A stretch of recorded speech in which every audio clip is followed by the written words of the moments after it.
వైసీపీకి ఎదురుదెబ్బ తగిలింది. గుడివాడ మున్సిపల్ చైర్మన్ ఎలపర్తి శ్రీనివాసరావు టీడీపీలో చేరబోతున్నారు. ఆయనతో పాటు 9 మంది కౌన్సిలర్లు చంద్రబాబు సమక్షంలో టీడీపీ తీర్థం పుచ్చుకోనున్నారు.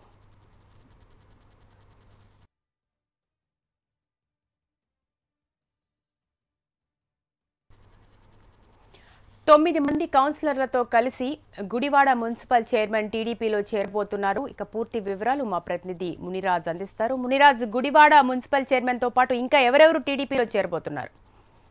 శిరీష, కాసేపటి కిందట గుడివాడ వైఎస్ఆర్ కాంగ్రెస్ చెందిన గుడివాడ మున్సిపల్ చైర్మన్ శ్రీనివాసరావు టీడీపీలో ముఖ్యమంత్రి చంద్రబాబు నాయుడు సమక్షంలో చేరారు.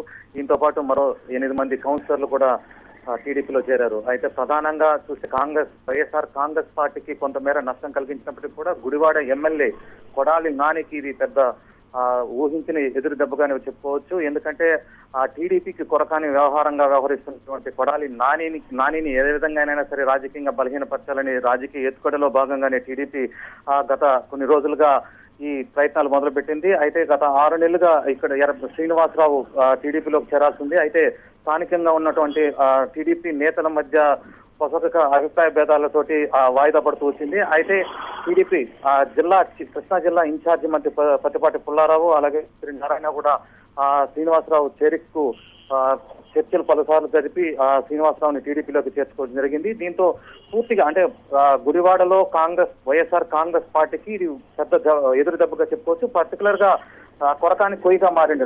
అంటే ముఖ్యమంత్రి చంద్రబాబు నాయుడు పైన ఆయన పైన లోకేష్ పైన వ్యక్తిగత